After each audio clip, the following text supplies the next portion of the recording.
E aqui nós vemos uma das formas da palavra de Deus é a expressão do seu próprio Filho. Uma das formas de Deus se comunicar é pela palavra encarnada que é o Filho de Deus. Nós vamos ver sobre a palavra escrita, nós vamos ver sobre a palavra de Deus decretada, nós vamos ver a palavra de Deus de várias maneiras na Sagrada Escritura, por intermédio de visões, mas o conteúdo máximo, aonde a expressão da forma de Deus falar é de uma forma mais assim concreta, é na pessoa de Jesus Cristo. Se você quer entender a fala de Deus, se você quer entender o diálogo de Deus, se você quer entender a pessoa de Deus, você deve olhar para Jesus Cristo. Por isso que quando você olha para a Sagrada Escritura, você faz a leitura dela de uma maneira superficial, não vendo Jesus como foco principal do entendimento da palavra de Deus. Em toda a palavra de Deus você não vai compreender a Deus. Então, para resumir desde já, se você quer entender a Deus, veja Jesus Cristo. Procure Jesus. Aonde, irmão? Só no Evangelho? Não. Procure Jesus em Gênesis, procure Jesus em Êxodo, procure Jesus em Números, Deuteronômio, procure Jesus em Josué, procure Jesus em Reis, procure Jesus em Crônicas, procure Jesus em profetas menores, até você encontrar Jesus manifesto de uma forma direta e clara por intermédio da sua encarnação. Por isso que nós lemos lá no Novo Testamento que o Espírito de Cristo estava nos profetas, estava em Noé, no dia do dilúvio. O Espírito do Senhor Jesus estava ali pronunciando a pessoa de Jesus por intermédio dos seus profetas, dos seus servos. Então a pessoa de Jesus é a própria palavra de Deus, nos dando entendimento de quê? Que Deus não fala sem Jesus Cristo, que Deus não faz nada sem a pessoa de Jesus, que Deus não pronuncia nada sem a pessoa de Jesus. Então você quer dizer para mim, pastor, que tudo que Deus falou, Jesus estava ali em cruz, falando junto com ele, por intermédio dele? Sim. Tudo que Deus fez, tudo que Deus faz, tudo que Deus está fazendo, e tudo que Deus fará, e tudo que Deus disse, foi tudo por intermédio da pessoa de Jesus Cristo. Por isso que o próprio Senhor Jesus ele diz que sem mim nada podeis fazer. E aqui nós vemos que Jesus Cristo, em Apocalipse capítulo 19, do verso 13, diz assim: está vestido com um manto tinto de sangue, e o seu nome se chama a Palavra de Deus, o Logo de Deus. Alguns tradutores que tentam entender essa palavra Logos e a sua origem, mas aquilo que eu achei mais convincente da palavra Logos que fala sobre no sentido de expressão de sabedoria. Ou seja, uma palavra de sabedoria, uma expressão de sabedoria, um vocábulo de sabedoria. Então nós vemos na pessoa de Jesus a totalidade da expressão da sabedoria de Deus manifesta, não somente em palavras, mas em uma pessoa. Então, se você quer sabedoria, Jesus. Você vê que o próprio Jesus falou que do homem, que é conhecido na palavra como um homem um pecador que foi dado um nível intelectual de sabedoria de uma maneira grandiosa. Salomão. Jesus falou o quê? Nem Salomão, com toda a sua glória, conseguiu realmente ser maior do que Jesus. Ele é menor. Nem Moisés conseguiu ser maior do que Jesus, ele é menor. Nem os profetas conseguiram ser maior do que Jesus, ele é menor. São tudo menores. É na pessoa de Jesus que nós encontramos a verdadeira, a totalidade da manifestação da sabedoria de Deus. Se Deus pode, na verdade, manifestar de uma maneira plena a sua sabedoria, Deus deu sabedoria a Salomão de uma maneira grandiosa, linda, bela. Mas o pecado conseguiu fazer com que o homem mais sábio fosse burro. Conseguiu fazer isso daí. Porque Salomão, com toda aquela sabedoria, não saberia onde o caminho das suas atitudes ia levar, saberia. Mas o pecado não permite o homem conseguir realmente andar na linha reta durante muito tempo. Ele sempre dá uma voltinha, ele sempre sai, ele sempre cambaleia. Aí pela misericórdia Deus desperta o arrependimento nele para que ele possa voltar. Agora, e foi grande a sabedoria que foi dada aqui, irmão. O que eu estou querendo dizer para você é que se existe uma maneira que Deus possa manifestar toda a sua sabedoria em uma pessoa, sem reserva de sabedoria, essa pessoa foi Jesus. Ou seja, nenhum dos seres humanos conseguiu conter a totalidade da sabedoria de Deus. Deus deu fagulha. Até Salomão Deus deu fagulha. Alguns estudiosos que chegam a ensinar que o homem, o mais sábio, o mais inteligente nessa terra, só conseguiu usar um terço da capacidade intelectual. Agora imagine Adão na sua perfeição. Eu não acredito que ele só usava um terço porque ele era perfeito. Ele usava a totalidade de toda a sua capacidade intelectual, aquilo que Deus capacitou Adão. Mas o que o pecado faz? Abafa, esconde a imagem de Deus, esconde a capacidade intelectual do homem de expressar Deus por intermédio da inteligência, por intermédio da sabedoria. Irmãos, todos os cientistas que existiram aí, é graça comum, é uma graça que Deus concede a ele, a ponto de eles serem agraciados de entender algo sobre a natureza para benefício próprio, de entender algo sobre a química ou qualquer outra coisa mais, para benefício próprio, para benefício nosso. Deus concedeu isso a eles, pode ser até ateu, mas o que foi dado a ele não foi ele por si só, foi Deus que concede. Agora, nenhum desses conseguiram realmente empenhar algo além de Deus, porque o pecado não deixa o homem avançar naquilo que nós somos capazes de viver e fazer para Deus. Por isso que quando Jesus for nos buscar para nós morarmos no céu com Ele, vai te dar um corpo de glória. E a palavra de Deus diz o quê? Semeia em fraqueza e ressuscita em poder. Significando o quê? Não terá limite no sentido da nossa decadência humana, da nossa queda humana. O nosso corpo cada dia mais voltando ao pó, nós somos limitados em muitas coisas. Agora imagine você ter a sua capacidade, você ter a sua capacidade física elevada na máxima que você pode chegar. É extraordinário. É extraordinário. Igual se você for estudar a velocidade da luz, que o homem conseguiu mais registrar, e mais rápido o homem conseguiu registrar. Se você for ver a velocidade da luz, eu esqueci em relação aos cálculos que eu vi esses dias, mas pela velocidade da luz, esses 2000 anos que já se passou de Jesus Cristo estaria na esquina se ele fosse subir ao céu. Ele estaria na esquina ali, um planetazinho à frente.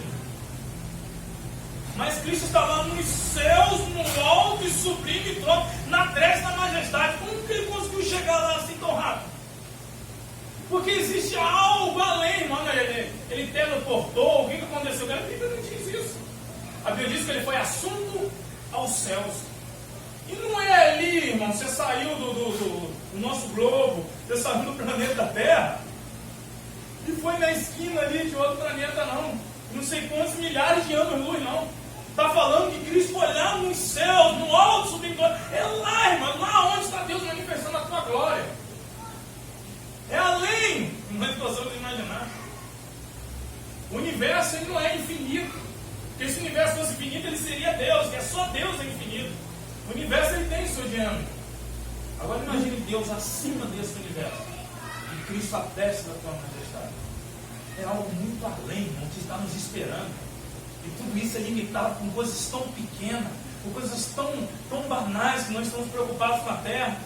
Por isso que um grande puritano, estudioso da palavra, aquele que pregou o sermão Pecadores na mão de um Deus irado, Jonathan Edwards, uma das frases dele que ficou marcante foi essa: Senhor, crava a eternidade nos meus olhos. A gente precisa voltar a ter paixão pela eternidade. A gente precisa voltar a ter paixão pelos céus. Nos cânticos antigos só havia céu, só havia o desejo de estar lá. Vai ver a harpa cristã, vai ver os cânticos metodistas. de Charles, vai ver o conteúdo doutrinário que você encontrava nas músicas, agora que você vê nas músicas hoje. Fraco demais. Por quê? Porque os cristãos estão amando essa terra. Mas Jesus não quer nada com ela. Jesus quer com as pessoas que estão nela. Por isso Jesus não quer nada dessa terra do jeito que está aqui, porque será transformado em quê? Em uma nova terra e um novo céu. Mas se nós queremos conhecer a palavra de Deus, se nós queremos conhecer a eternidade, se nós queremos crescer naquilo que Deus tem para nós, tem que ser por intermédio do seu verbo encarnado, por intermédio da pessoa de Jesus Cristo. Por isso que diz lá em João, capítulo 1, verso 1, você já conhece a passagem, que diz que no princípio era a palavra estava com Deus, e a palavra era Deus. Testemunho de Jeová, é claro que no original grego pode ser colocado um artigo indefinido. Mas no contexto, não tem lógica colocar um artigo indefinido. O que o testemunho de Jeová faz? O testemunho de Jeová para esse texto aqui, se você for ver na Bíblia dele, eles colocaram assim: no princípio era a palavra, e a palavra estava com Deus. Na nossa tradução diz assim: a palavra era Deus. Eles colocaram o quê? Um artigo indefinido. Porque no original grego o verbo permitia colocar esse artigo. Mas essa tradução, no contexto aqui, está errada. Eles colocaram o quê? E a palavra era um Deus. Dizendo o quê? Que no princípio era o Deus Pai, o Jeová. Mas que tinha um Deus. Aí botaram Deus ainda com D minúsculo, para dizer que Cristo era um Deus ali no sentido da primeira criatura criada por Deus. Mas no contexto está errado. Por que no contexto está errado? Colocar um artigo indefinido. Não deve ficar com o artigo. O artigo, no máximo que for colocar aqui, é um artigo definindo o sujeito. Ele era o Deus ou sem o artigo. Como está aqui, era. Agora preste atenção que coisa interessante. Vamos ver o contexto lá, João capítulo 1. Vamos ver se o contexto permite a gente colocar um Deus como um segundo Deus, ou como um Deus inferior, ou como um Deus que foi criado pelo Pai. Primeiro, não tem lógica nem achar dessa maneira, né? Um Deus minúsculo. Porque se existe um Deus minúsculo, então são falsos deuses. E Deus não vai fazer outro Deus.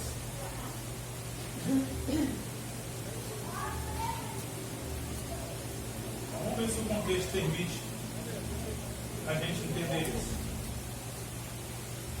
João capítulo 1.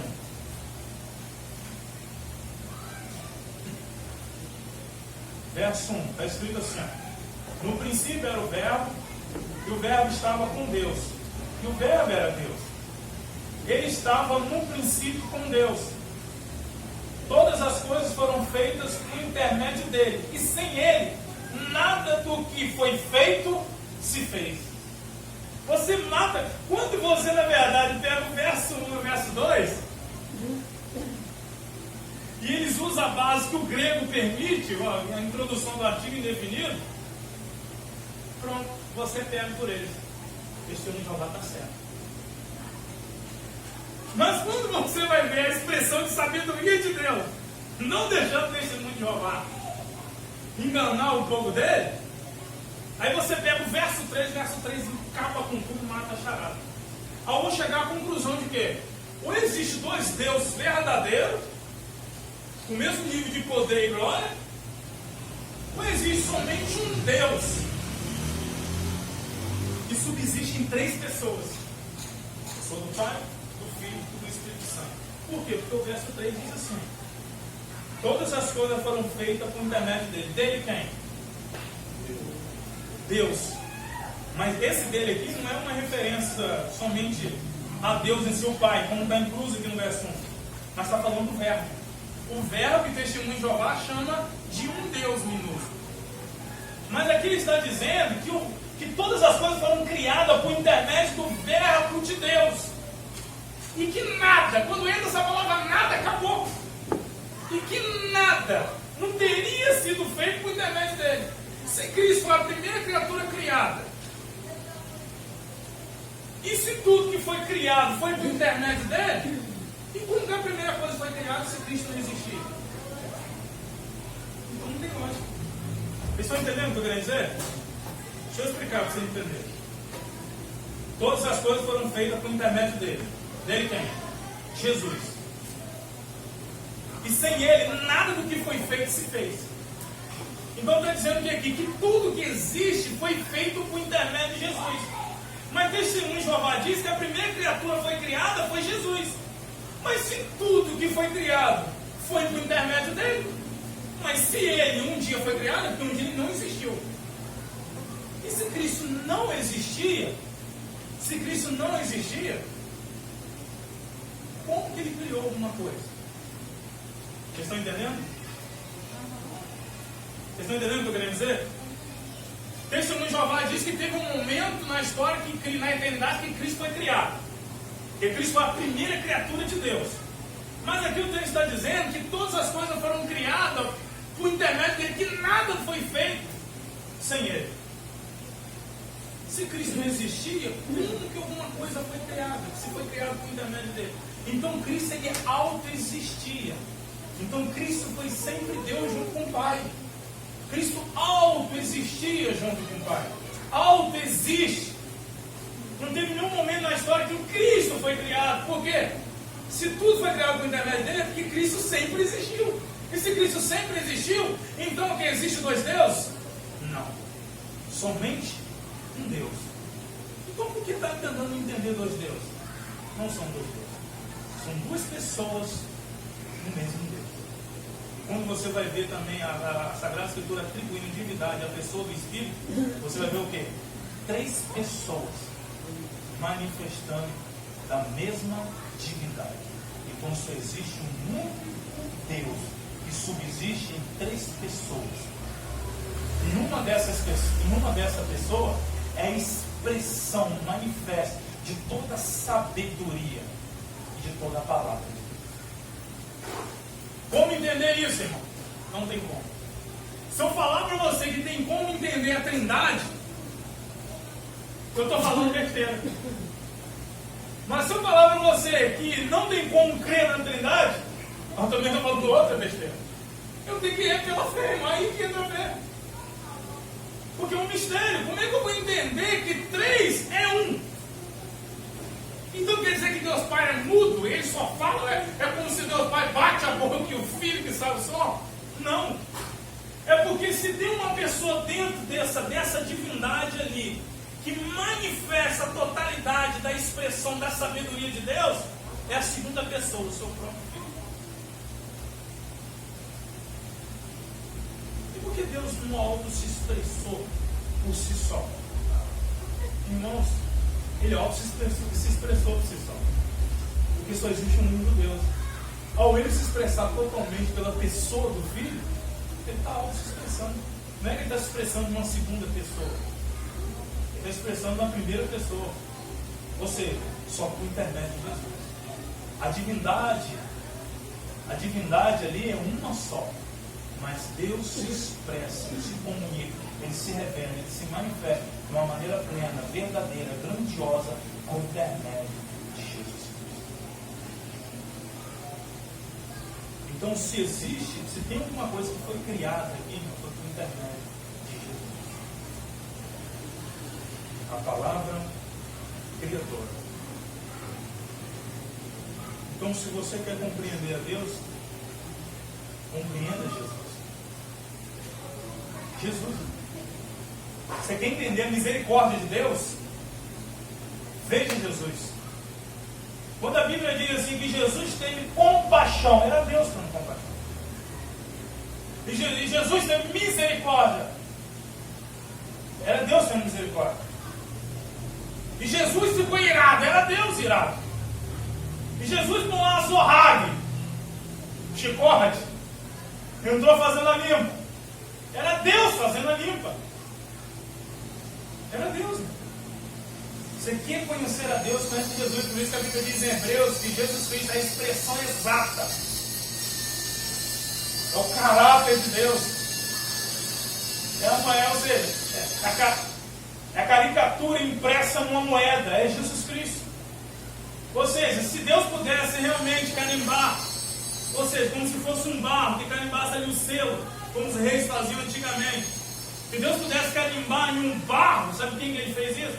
Para carimbar o selo dele, a imagem dele, o ser dele, de uma maneira plena, perfeita, em um barro, é a pessoa de Jesus.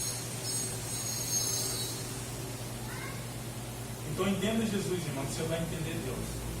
Não entende Jesus, você não vai entender Deus. Não que de uma certa forma Deus possa ser entendido na sua plenitude, mas que nós somos capazes de entender sobre Deus. Se é possível entender alguma coisa sobre Deus, é só por intermédio de Jesus Cristo. Jesus Cristo de Nazaré.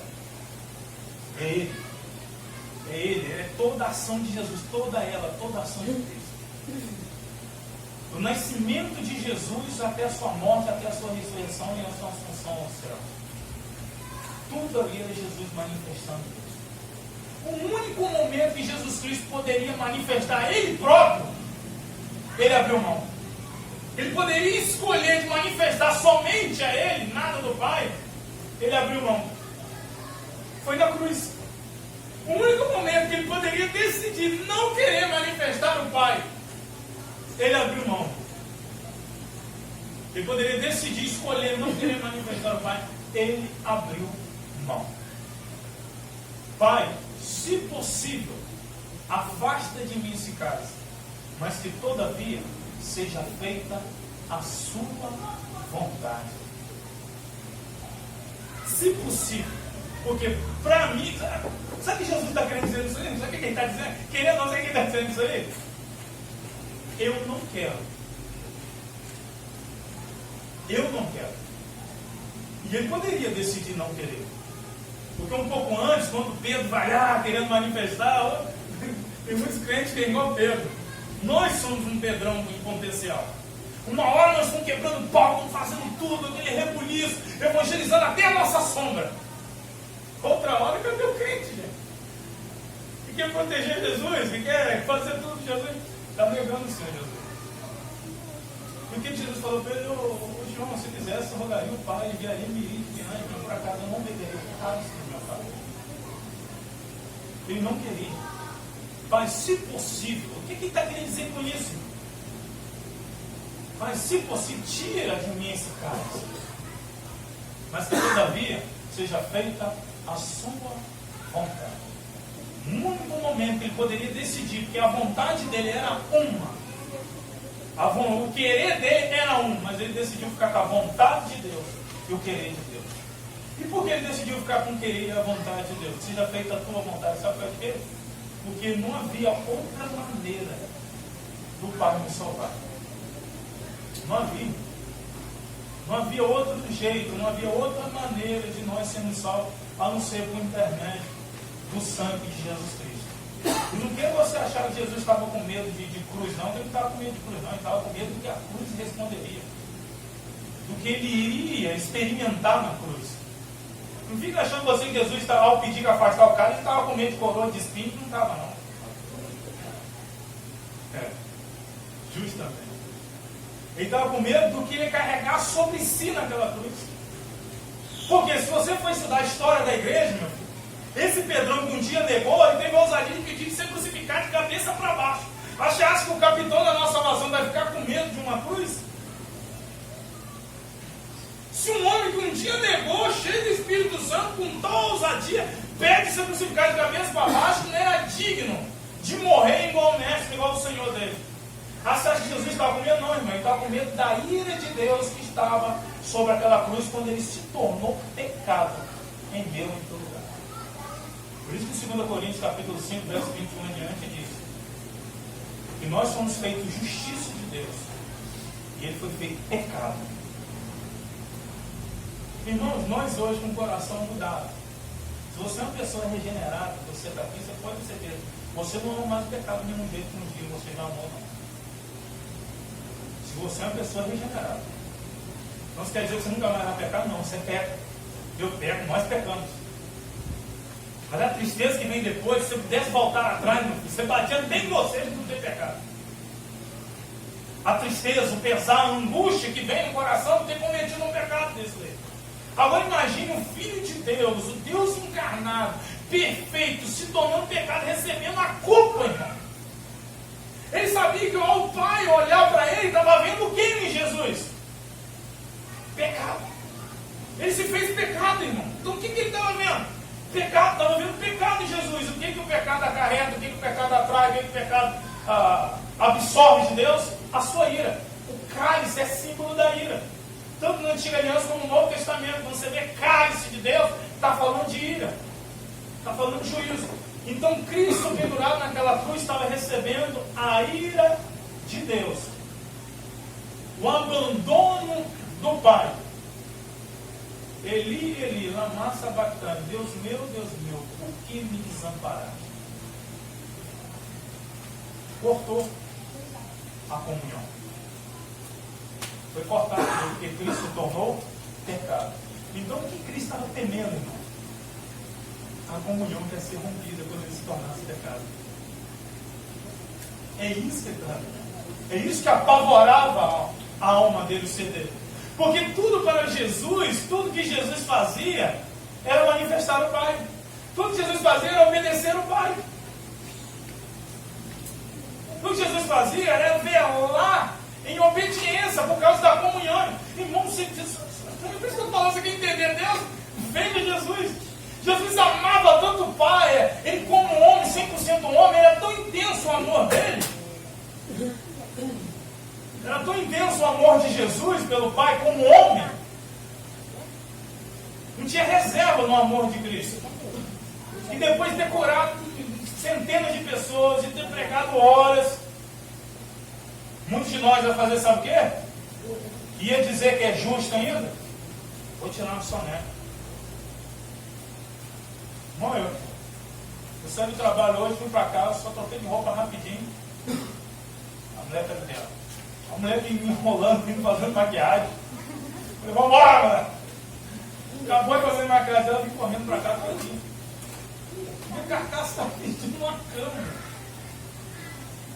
Minha carcaça está pedindo um descanso. Dificilmente eu vou chegar em casa agora, ajoelhar e ficar uma hora de oração. Um milagre. Só você recebeu uma notícia ruim. Agora não, você vê que Jesus fazia um momento de descanso? Ia buscar o Pai. Queria mais de Deus. Ansiava por mais de Deus. Por mais direção do Pai. Porque como 100% homem, ele precisava de direção. Como 100% Deus, não tinha necessidade de direção nenhuma. E com o momento, é um mistério, a encarnação é um mistério, é um milagre. Como que eu vou entender a encarnação? Então, irmão, Deus é algo extraordinário demais para a nossa pequena mentalidade. E quando Jesus descobre que na cruz do Calvário, toda essa comunhão que a vida deles, 3 anos e meio na terra, ele ansiou, ia ser rompida, isso apavorava a alma dele. Pai, mas era a única maneira de eu e você hoje estarmos em comunhão. Se você quer entender a Deus, quer entender a palavra de Deus, tenta a Jesus. Tenta de Jesus Cristo. Agora, se você vai ter comunhão com Deus, morar nos céus, é porque Cristo ousou fazer a vontade do Pai. Agora imagine você e eu ousarmos fazer a vontade do Pai. Quantas pessoas nós podemos conduzir a comunhão com Deus? Porque uma atitude extraordinária de obediência, claro que Deus não vai exigir aquele tipo de obediência a nós, mas aquela obediência era única, porque era a obediência de um homem perfeito e santo. E o sangue dele derramado ia pagar, era suficiente para satisfazer a justiça de Deus, a ira de Deus e pagar pelos nossos pecados. Agora imagine a sua obediência, ela produz alguma coisa, irmão, não vai ficar inativa. A nossa obediência, é claro que não vai ser uma obediência salvífica, mas vai conduzir muitos à salvação. Porque se nós estamos aqui hoje, não foi somente pela atitude de Cristo, mas foi Cristo em conduzir homens a obedecerem também ao Pai. E de fazer discípulo de todas as nações. E eles foram, eles fizeram, meu. Os caras eram loucos, eles viram algo extraordinário, viveram, eles experimentaram. E nós precisamos experimentar a palavra de Deus encarnada por intermédio de Jesus Cristo, para que essa palavra invada a nossa alma. O velho homem, o Adão, de uma vez por todas, para que nós, como novas criaturas, venhamos obedecer o Pai de maneira extraordinária e viver as coisas que Deus tem para nós. porque pouco tempo nos resta. Eu vou marcar data, não sou doido, estou muito doido com data já. A história já provou que não deu nada.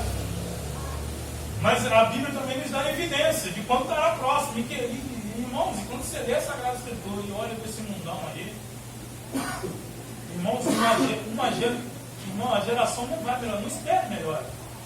Espere melhor porque nós não estamos vendo melhor. A situação é piorar. Agora imagine daqui a 30 anos como é que nós vamos estar.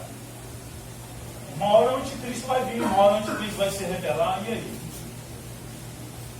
Aí você vai ver a igreja se escondendo. A igreja hoje está livre de culto, não é? A igreja hoje não perdeu a fome. Pouco crente tem fome da palavra, fome do estudo da palavra. Mas pensa na época que o crente vai amar a palavra no período da grande tribulação. Vai amar uma folhinha da Bíblia que ele achar para se alimentar da palavra. Ele vai amar aquele grupinho de oração que ele tanto rejeitava. Ele vai amar esse grupinho escondido no subterrâneo. Ele vai amar esse grupinho. Ô grupo bom. Hoje tudo hoje. Só tivemos Salmo 91, meu filho.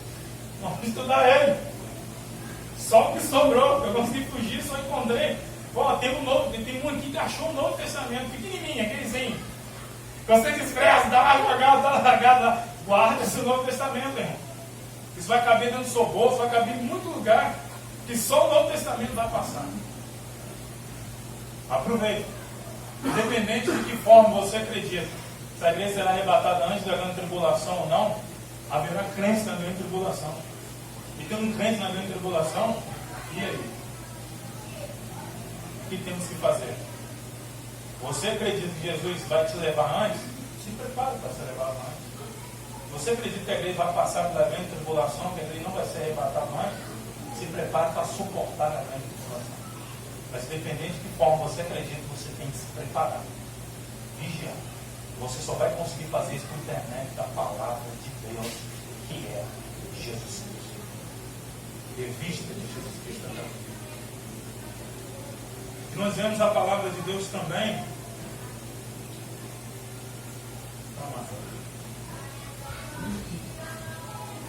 Nós vemos a palavra de Deus também como decreto.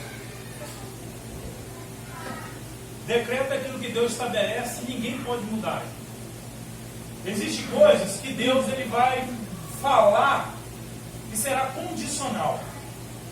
E existem coisas que Deus vai falar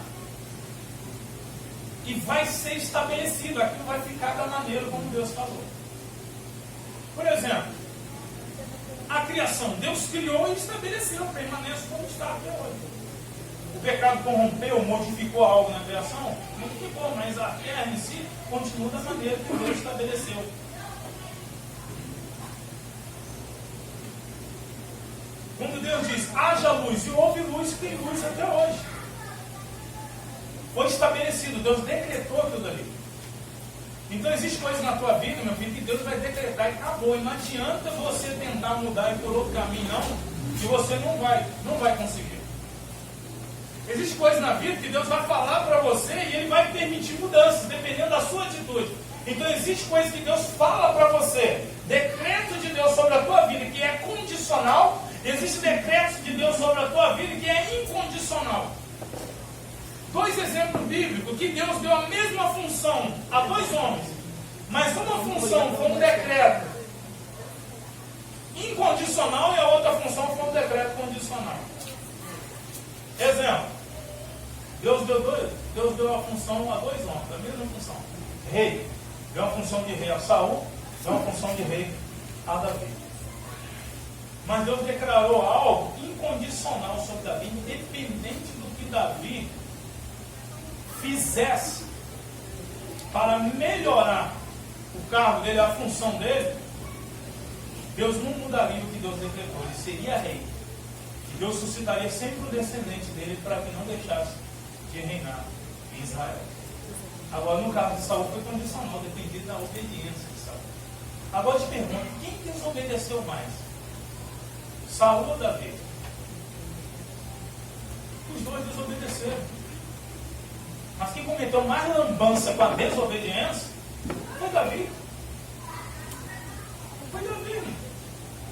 Davi acabou com tudo. E ele fez pilantragem. pegar um dos caras, não, um dos servos deles, uns que fazia parte do seu grupo de 30, seus 30 valentes, um homem com aquela envergadura, um homem com aquela atitude. Você vê que ele não preferiu ir deitar com a esposa dele para poder honrar o exército. Um homem daquela maneira, e Davi o que faz? Manda uma carta com intermédio na mão desse próprio homem, manda entregar Joabe, outro doido, general, bota o cara na pior parte da guerra, e ele morre. Então Davi, praticamente, Davi mandou matar ele. Mandou matar simplesmente porque ele não conseguiu esconder o pecado dele. Mas o que Deus fez com Davi? Amassou ele. Porque Deus tinha um decreto incondicional sobre a vida de Davi. Agora, no caso de Saul, Deus deixou Saul seguir os seus caminhos. Porque era condicional. O que Samuel falou para Saul? Se você tivesse obedecido, Deus teria estabelecido o quê? O seu filho. Deus teria estabelecido o seu filho. Agora, aquele que Deus decretou e traz um decreto incondicional sobre a vida dele, você pode ter certeza que Deus vai amassar o cara. Talvez é por causa disso que agora é uma aplicação pastoral sobre a tua vida, talvez é por causa disso que você está apanhando. Está doendo? Será que tem alguém que está passando por um problema na vida? Está apanhando de algumas coisas? Está sofrendo? Porque Deus te escolheu, meu chapa. Porque se Deus não tivesse te escolhido, você estava vivendo a sua vida. E você viver a sua vida e eu viver a minha vida, você pode ter certeza, era pecado. Nós estávamos querendo pecado, meu filho. Nós estávamos querendo pecado. Outro exemplo incondicional, Deus escolheu a Jacó e rejeitou a Esaú. Agora, quem cometeu mais erro? Os dois cometeram seus erros. Mas o erro que eu vejo assim claro na palavra de Deus, que Esaú cometeu, que ele rejeitou a primogenitura. Não quis dar muito valor a essa tradição. E tomou mulheres que foi desgosto ao pai dele. Agora Jacó ainda nadou, irmão. Agora, se eu perguntar a você o que Esaú fez para com o seu semelhante, para com o seu próximo, não. Fez com ele mesmo e para com Deus, rejeitando uma bênção de Deus. Agora Jacó não, Jacó enganou o irmão dele 2 vezes. Agora, Deus está muito mais visando aquilo que nós fazemos para com ele do que somente para com o nosso próximo. Agora, Jacó ele fez, usurpou, foi lá também querendo enganar, foi enganado por Labão. E qual a prova que Deus tinha escolhido Jacó? Porque Jacó, Deus espremeu Jacó. Jacó, Deus amassou Jacó. Fez ele engolir do seu próprio veneno, foi enganado também. Teve que trabalhar 14 anos para ter uma mulher que ele amava. E depois, quando está voltando para a sua terra, Deus se transfigura para ele por intermédio de um anjo. Alguns acreditam que a cristofania, a manifestação de Cristo, o anjo do Senhor está com letra maiúscula ali. E o que Jacó vai para casa? Com a coxa machucada, mancando. Agora eu pergunto, onde está na Bíblia narrado que Esaú teve dor de dente? Que Esaú teve alguma dificuldade? Ainda foi abençoado ainda. E quando o irmão queria presentear ele, falou que não precisava de nada, ele já estava abastado. Irmãos, a pior coisa é quando Deus deixa a gente viver os nossos caminhos. A Bíblia diz que aquele que é filho, ele está recebendo a disciplina do Senhor. Aquele que é bastardo, está sem disciplina. Se está doendo, dá glória a Deus. Por isso que Tiago, o maluco Tiago, ele disse que ele é doido. Servo de Deus é doido. Por isso que a Bíblia diz que sou louco, e Deus chama as coisas loucas. Porque é loucura. Um homem diz que eu devo me regozijar com o sofrimento. Olha isso aí. Tendes por toda alegria ou passagem por várias provações. Parece ser um pressuposto, uma contradição isso. A alegria por passar por provações, por sofrimento. Porque, irmão, se eu e você estamos sem sofrimento na vida, se eu e você estamos sem dor, se eu e você estamos sem calo no sapato, se eu e você estamos sem perseguição, se eu e você estamos sem luta, tem alguma coisa errada. E não tem como ver uma paz, não tem, uma paz interior. A paz que eu vos dou, o mundo não vos dá. Mas Jesus diz em Mateus, ensinando o sermão do monte, que nós vamos passar por provações, nós vamos ser perseguidos por causa do nome dele. Então existe o decreto de Deus, verbal, aquilo que Deus fala e acontece. E existe a palavra de Deus condicional, aquilo que Deus fala e permite que você faça alguma coisa para fazer acontecer. Agora, o que tem na sua vida que Deus estabeleceu, que independente do que você faça, Deus vai realizar. Deus falou para Jonas: Jonas, vai e pregue em Nínive. O que Jonas fez? Não quero. Mas Deus disse: essa eu quero. Quantas ordens? A ordem continua sendo para nós: ide fazer discípulo. Pronto, a ordem já está aqui, mas muitos de nós não obedecemos. Mas por que tem muitos de nós que obedecemos mesmo sem querer? Porque Deus trabalhou assim constante. Tipo assim, esse aqui você vai pregar. Ah, eu não quero ser pastor, vai ser. Ah, eu não quero esse ministério, vai ser. Vai querer. Eu boto para querer, porque eu quero. No caso de muitos, será condicional. Eu dou oportunidade. Agora, no caso seu, você vai ser, querendo ou não. Irmãos, eu dou exemplo meu. Quantas vezes eu queria cair fora do ministério? Ah, eu queria muito. Boa vontade de cair fora. Uma vez estava eu no começo do ministério, estava o irmão fazendo louvor. Já contei esse testemunho de mais cedo. O irmão fazendo louvor aqui. Comecei piso de cimento grosso, troço tudo bruto, tudo ruim aqui, mas vou fazer tudo cimento. Deus está mandando. Aí tinha uma irmãzinha aqui. Ela e os 2 filhos dela. Uns 5 cultos já, só eu, aquela irmãzinha. Ainda vez se violenta também da alma do pastor, porque eu ia matar o pastor e perde vazia. Dói muito. Aí eu orei, não, eu pensou, orando a Deus, pensando: oh Deus, se Sila desistiu, eu caio fora. Eu estou com vontade de cair fora. Sila era irmão do louvor. Se Sila desistir, eu saio fora, Senhor. Deixa eu sair, Deus. Não estou aguentando mais, não. Está triste demais, está vergonha já. Irmão, foi capaz de falar, não passou 10 segundos. Olha o outro no louvor.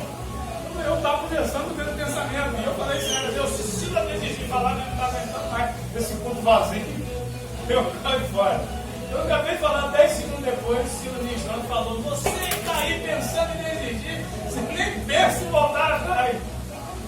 Oh Deus, até eu desistir, você não deixa, não é difícil. Então, eu gostaria que você entendesse. E se você quer conhecer a palavra de Deus, é por intermédio de Jesus. Eu gostaria que você entendesse que vai ter coisas na tua vida que, independente de você querer ou não, Deus decretou e ela vai acontecer.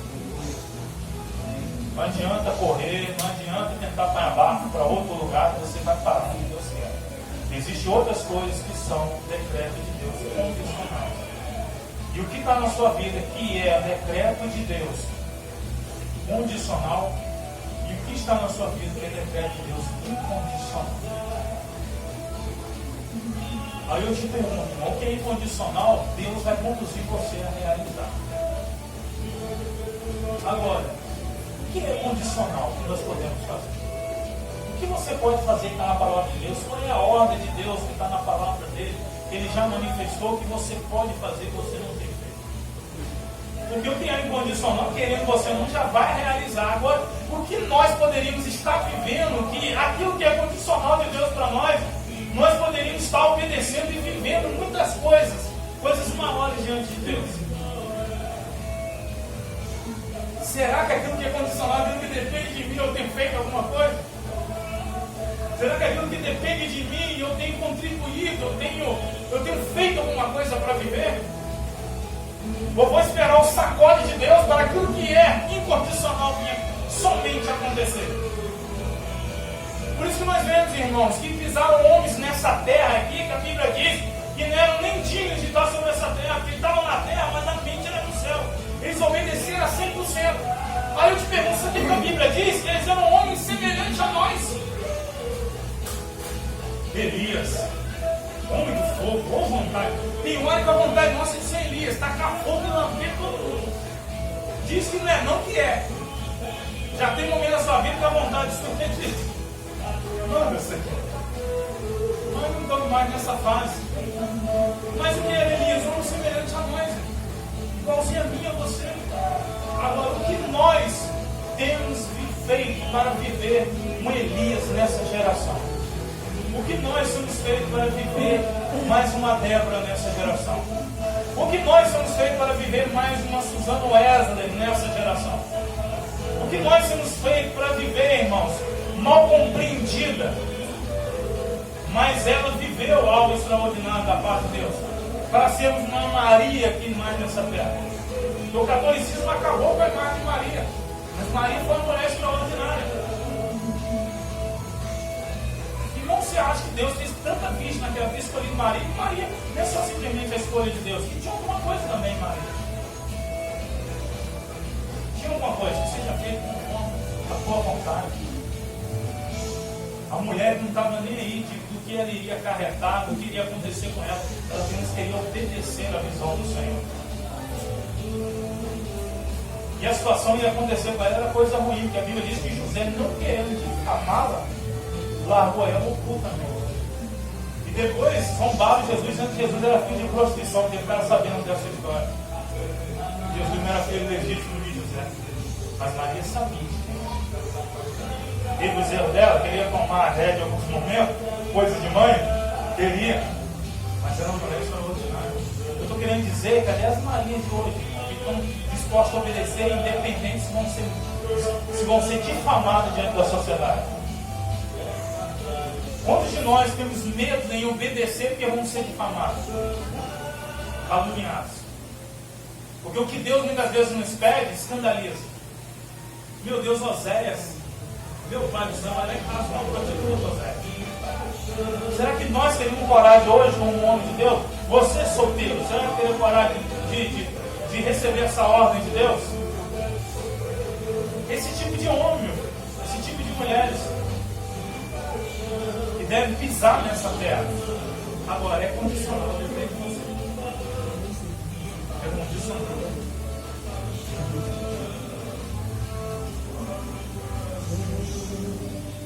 A palavra de Deus comunicada por intermédio de lábios humanos. E como eu vou saber se uma profecia é de Deus ou não é de Deus?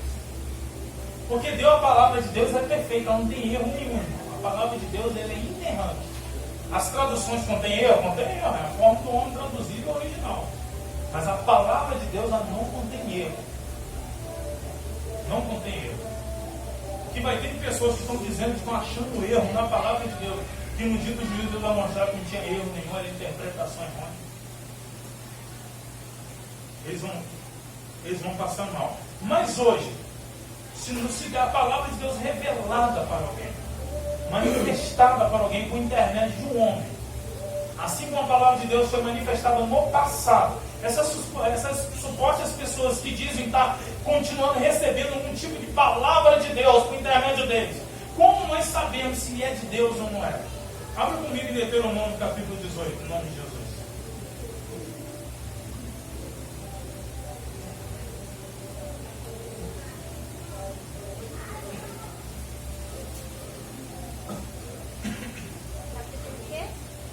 Deuteronômio 18.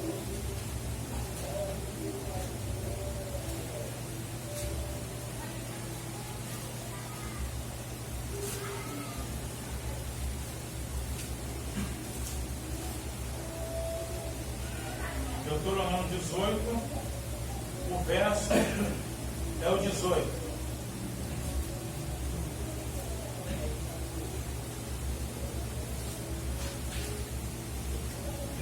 Verso 18, está escrito assim: suscitar-lhe-ei um profeta do meio de seus irmãos, semelhante a ti, em cuja boca porei as minhas palavras, e ele lhes falará tudo que eu lhe ordenar. De todo aquele que não ouvir as minhas palavras, que ele falar em meu nome, disso lhe pedirei conta. Então esse profeta aqui está se referindo à pessoa de Jesus. Ele está dizendo que Deus iria levantar um profeta semelhante a Moisés. E que o que esse profeta iria dizer é aquele que rejeitasse, Deus também iria rejeitar ele. Agora o verso 20 é interessante. Ó. Até esse profeta vir, iria se levantar muitas coisas doidas, ia levantar muitos homens dizendo que era de Deus. Agora, como saber se esses homens que eram de Deus, que diziam que eram de Deus, eram verdadeiramente de Deus? O verso 20 diz, ó: porém um profeta que presumir de falar alguma palavra em meu nome, que eu lhe não mandei falar, ou que falar em meu nome, em nome de outros deuses, esse profeta será morto. Se disseres no teu coração, como conhecerei a palavra que o Senhor não falou? Sabe que quando esse profeta falar em nome do Senhor, e a palavra dele se não cumprir, nem suceder como profetizou, esta é a palavra que o Senhor não disse. Com soberba a falou tal profeta. Não tenhas temor dele. Irmãos, aqui, a regra de Deus, o Filho de Deus, é muito mais fino do que nós, que não queremos ser críticos, muitas das vezes empregamos. Aqui, Moisés está dizendo, que Deus está dizendo, que se um homem profetizar alguma coisa dizendo que é de Deus, assim diz o Senhor, e não acontecer uma profecia, esse profeta é considerado falso, falou em soberba, e não deve ser mais ouvido, por causa de uma profecia que ele liberou que não se cumpriu. Então, porque o texto está dizendo o quê? Que não há nenhuma profecia que Deus libere, não há nenhuma palavra que Deus libera que não vai acontecer algo. É certo a palavra, por isso que eu digo que a palavra de Deus é inerrante, porque o que Deus profetizou, o que Deus decretou, vai acontecer perfeitamente. E se levantar Joseph Smith dizendo que o anjo Moroni deu a palavra de Deus, que o que chegou a nós, dos apóstolos, estava corrompido, que Deus precisava mudar a situação da igreja e dar o livro dos mormons, é balela. É balela. É balela. Uma que os mormons têm várias contradições em relação ao que já decretou. E outra que Paulo diz que se pregar outro evangelho não ser esse que já foi posto, é amaldiçoado tanto o evangelho quanto aquele que está liberando. Então nós temos que ficar com um dos dois, ou ficamos com o apóstolo Paulo, ou ficamos com o Joseph Smith com o livro dos mortos. Falso profeta. E se muitos hoje do meio pentecostal vir querendo liberar uma profecia para você, meu filho, como você vai saber se esse indivíduo é de Deus ou não é de Deus? Se cumprir. Se cumprir. E querendo ou não, irmão, por isso que eu estou falando que Deus, na sua sabedoria, ele já expressou perfeitamente o que nós precisamos. Deus pode usar alguém para revelar? Eu acredito que ainda assim. Eu acredito, um dos dons do Espírito é a profecia. Deus pode falar alguma coisa, Deus pode usar alguém. Mas é com tanta facilidade como nós vemos hoje? É com tanta... esse desprezo que nós estamos vendo pela palavra de Deus. Irmãos, nós não estamos dando nem conta de 66 livros, porque Deus vai estar tanto revelando como Ele está revelando hoje. A igreja está conseguindo nem dar conta de 66 livros que está aqui para nós que entrou no canal. Nós não temos nem tempo de estudar o que já temos. Então um monte de gente dizendo que Deus já continua falando. Você já tem que é suficiente. E se caso Deus, não vou limitar a Deus, quiser usar alguém para te dar um recado mais direto do que somente a palavra, para você entender até mesmo a palavra, e toda profecia ela tem que ser baseada na palavra, ela tem que estar em concordância com a palavra. Se Deus usar algum profeta para falar alguma coisa contigo, você pode ter certeza que se for de Deus, vai se cumprir. E se não se cumprir, não deixa a dona dar um doquinha, canela de fogo, sapatear na sua direção de novo, não. Não deixa não, que não é. O Espírito de Deus não é dado sob medida. Deus não vai dar dom de profecia para trazer confusão no meu povo de Deus. Então a palavra de Deus é revelada por intermédio de homens. E se ela é revelada por intermédio de homens, como que eu sei que é de Deus? Assim vai ter o cumprimento daquilo que profetizou. A palavra de Deus em forma escrita. Deus deu ordem para que homens escrevessem coisas para direcionar o seu povo. Um exemplo disso, nós vemos que Deus dá as duas tábuas dos mandamentos, duas tábuas de pedra dos mandamentos, escrita com o dedo dele.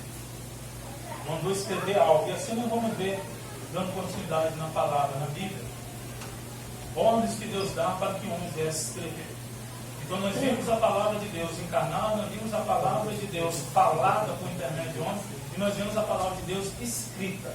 Deus deu ordem para que o homem viesse escrever algo para ficar registrado para nós. Abra a tua Bíblia aí, já que você está em Deuteronômio. Deuteronômio capítulo 31.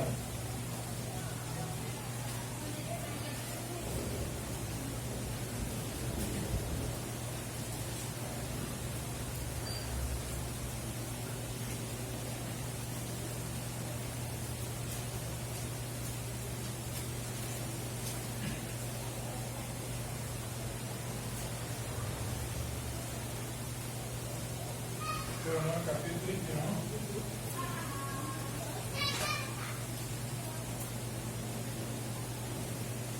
O verso é o 9.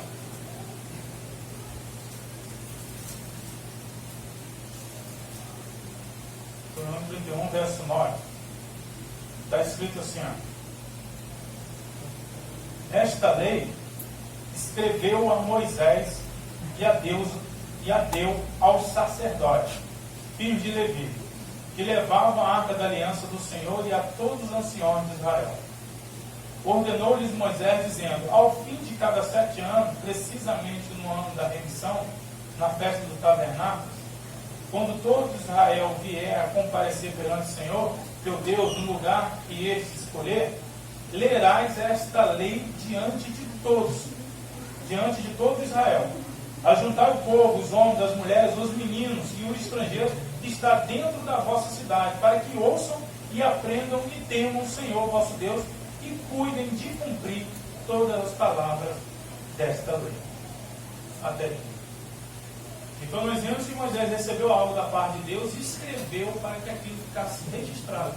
Porque o que Deus escreveu, aquilo que Deus manda escrever, é suficiente para outras gerações. É suficiente para dar continuidade para outras gerações. Aquilo que Deus fala para mim, irmão, fica só para mim e acabou. Agora, teve coisas que Deus falou de forma direta para algumas pessoas e ficou para elas. E teve coisas que Deus falou para as pessoas e mandou as pessoas registrar aquilo que Ele disse. Um exemplo, nós estamos vendo aqui a lei que Deus deu a Moisés, para que lesse quando ele estivesse reunido. Não somente aos homens maduros, mas também às mulheres e às crianças, para que aprendesse a vontade de Deus.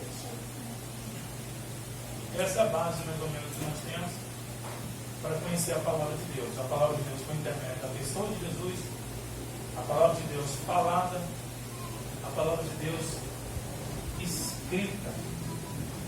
E como sabemos que o que foi falado, o que foi escrito é de Deus? Se há harmonia no restante daquilo que ficou registrado, como aconteceu, e como um profeta porta-voz de Deus. E quando o profeta era verdadeiramente porta-voz de Deus, se cumpria. E nós vemos várias profecias, centenas delas, que já houve cumprimento.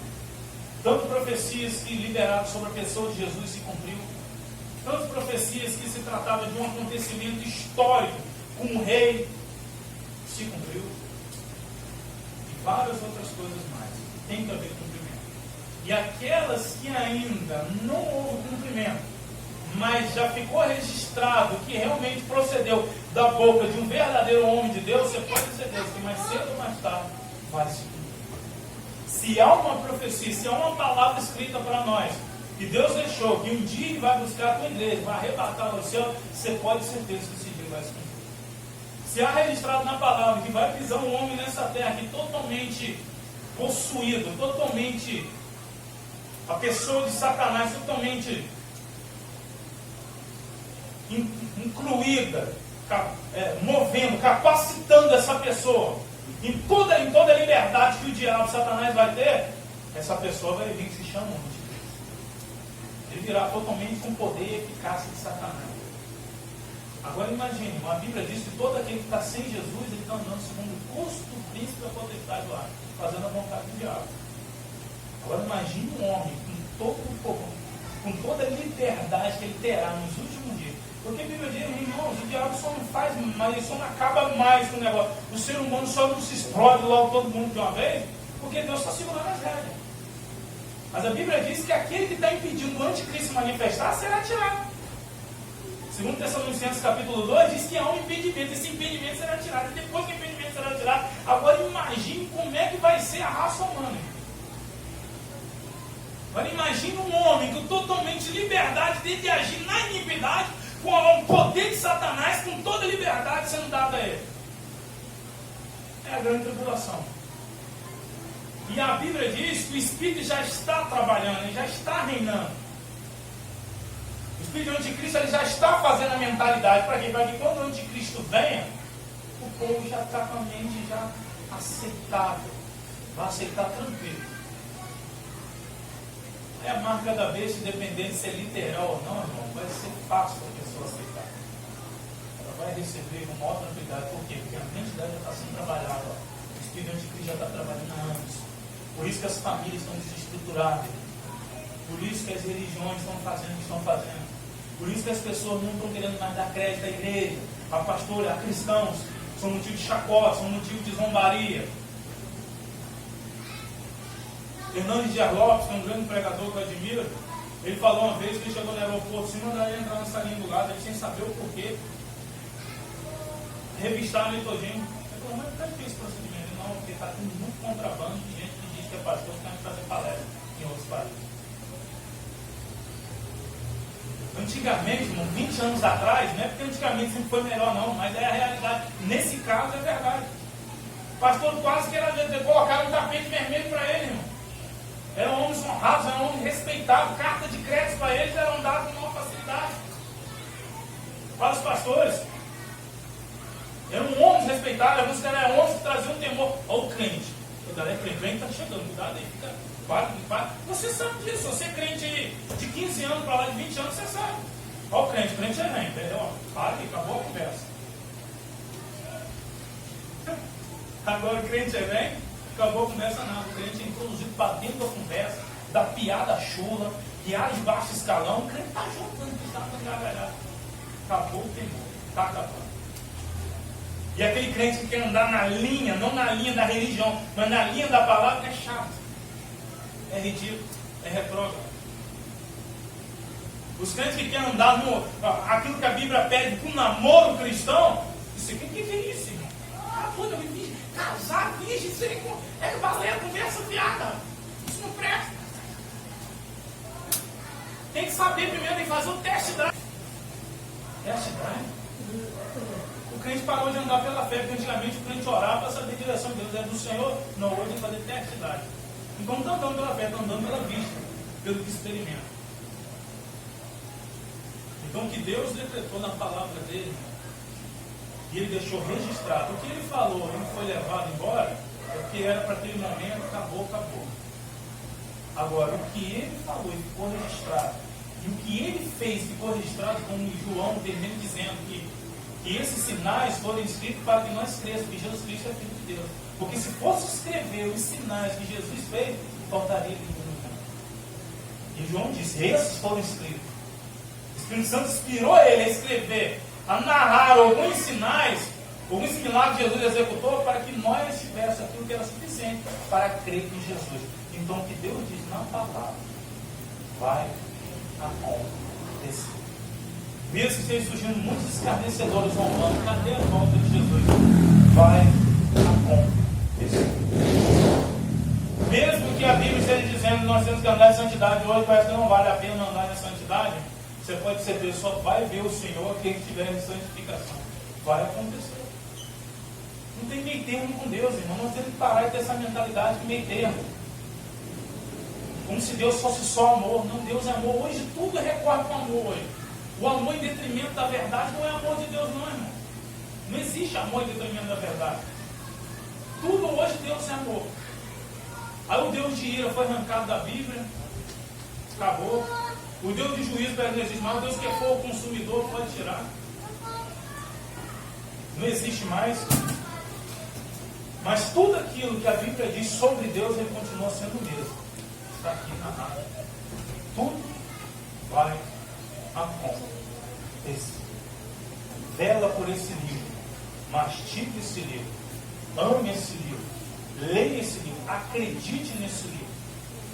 Porque o processo que esse livro passou para estar hoje compacto nas suas mãos, não queira achar que Deus permitiu que faltasse alguma coisa aqui.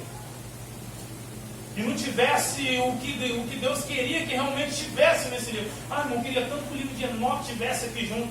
Não, irmão, o livro de Enoque contém erro, que é contraditório. Contém verdade, que foi registrado, como está em Judas, e contém erros que não devem ser colocados no canon, porque vai de contrário com o restante da Sagrada Escritura. Traz confusão para ele. Ah, queria tanto que o Evangelho da infância de Jesus tivesse incluso ali junto com Lucas, que Lucas fala um pouquinho da infância de Cristo. Não.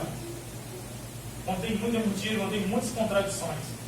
Muitos homens analisaram e viram que se você analisar isso com inteligência, você vai ver que não tem como ser incluso no canal. Então o que está nas suas mãos é o que você precisa, é o que é o suficiente. É o que Deus soberano, condutor, criador, sustentador de toda a vida, de todas as coisas, sustentou para que chegasse até mim e a você. Então o que você tem, leia, mastiga, porque o que está nesse livro, pode ter certeza, o que ainda falta acontecer, vai acontecer. Em nome de Jesus. Amém? Eu gostaria agora de deixar